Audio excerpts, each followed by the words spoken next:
7 action. आखिर हम क्या नहीं कर सके कि सीवर की सफाई करते वक्त किसी की जान न जाए। स्वच्छता के नाम पर साफ सुथरी जगहों पर झाड़ू चलाकर फोटो खिंचा लेने से हमें प्रचार के अलावा क्या मिला अगर हमने सीवर की सफाई करते वक्त होने वाली मौत को काबू नहीं किया।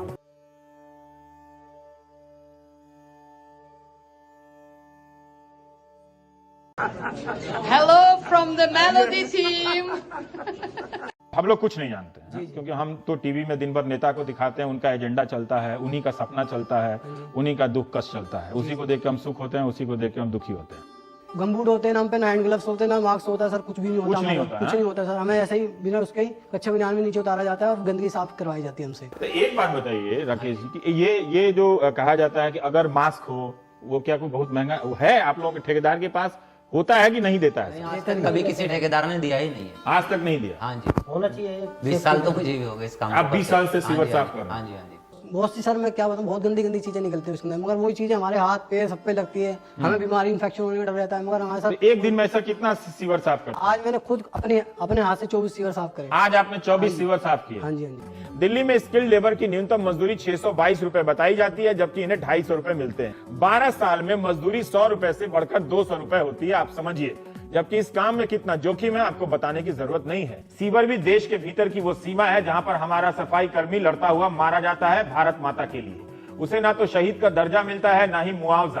कोई 20 फुट गहरे सीवर में उतरा हो, सांस लेने की साफ हवा तक ना हो, पता भी ना हो कि अंदर हाइड्रोजन सल्फाइड इंतजार कर रही है या मीथेन। ये न्यू इंडिया नहीं हो सकता सर। हमको सोचना होगा कि हम 3-3 हजार करोड़ की मूर्तियां लगाते हैं और मोदी जी का जो नीति आयोग है वो उनको ये सजेशन नहीं देता है, ये सुझाव नहीं देता है कि एक सीवर की सफाई की मशीन जिसकी कीमत 20 लाख रुपए है, अगर मूर्ति ना लगाकर उस 3 हजार करोड़ को खर्चा किया जाता तो 15,000 मशीनें सीवर सफाई वाली आती, जिसकी वजह से 7 मजदूर जो गुजरात में सीवर साफ करने में मर गए। नहीं देखिए वो मजदूर मरे मुझे लगता है उसका सबका दुख है, लेकिन आप सरदार पटेल की प्रतिमा का मुकाबला सीवर से करेंगे तो मुझे लगता है ये बिल्कुल इलॉजिकल। 10 साल का गौरव अपने पिता की तस्वीर बना रहा है, पत्र लिख रहा है कि नई साइकिल का वादा कैसे पूरा करेंगे। उसके पिता अनिल की मौत द्वारका में सीवर की सफाई करते वक्त दम घुट जाने से हुई। जो रस्सी दी गई थी वो मजबूत नहीं थी, टूट गई और वो मर गया। आप सरदार पटेल के स्टैचू ऑफ यूनिटी का, इस देश के स्टैचू ऑफ यूनिटी का मुकाबला आप करेंगे। देखिए आप तर्क तो अपना सुनिए क्या है। कम से कम स्वच्छता के नाम पर जो अभियान चलते हैं उसी के तहत इन्हें उपकरण मिल जाते, ट्रेनिंग मिल जाती और फिर फोटो खींचता और जिसका मंत्री लोग अपने काम छोड़कर अपने खाली टाइम में रीट्वीट कर रहे होते। आप सीवर साफ करने वाली मशीन से आप तारुफ कर रहे हैं उसका, ये गलत है, ये गलत है, ऑब्जेक्शनेबल है। आप जैसे आपके हिसाब से जो दलित मरे हैं आप उनको गलत तरीके से कर रहे हैं बात। राकेश जी, आप लोग के केस में क्या हो, जो 3 लोग मरे वो क्या जूनियर थे? जैसे कि एक गया तो उसकी आवाज नहीं आई, उन्होंने आवाज मारी, कहा भाई बोल बोल क्या हुआ, लेकिन उसने कुछ नहीं बोल पाया। दूसरा गया तो वो भी इसी में रह गया।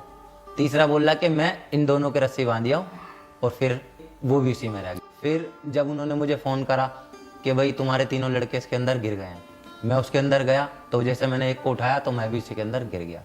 गैस उसमें हद से ज्यादा थी तो इतने में वहां से ऊपर उन्होंने मेरे को बेहोश निकाला, लेकिन मेरे को सर कोई भी हॉस्पिटल नहीं ले गया।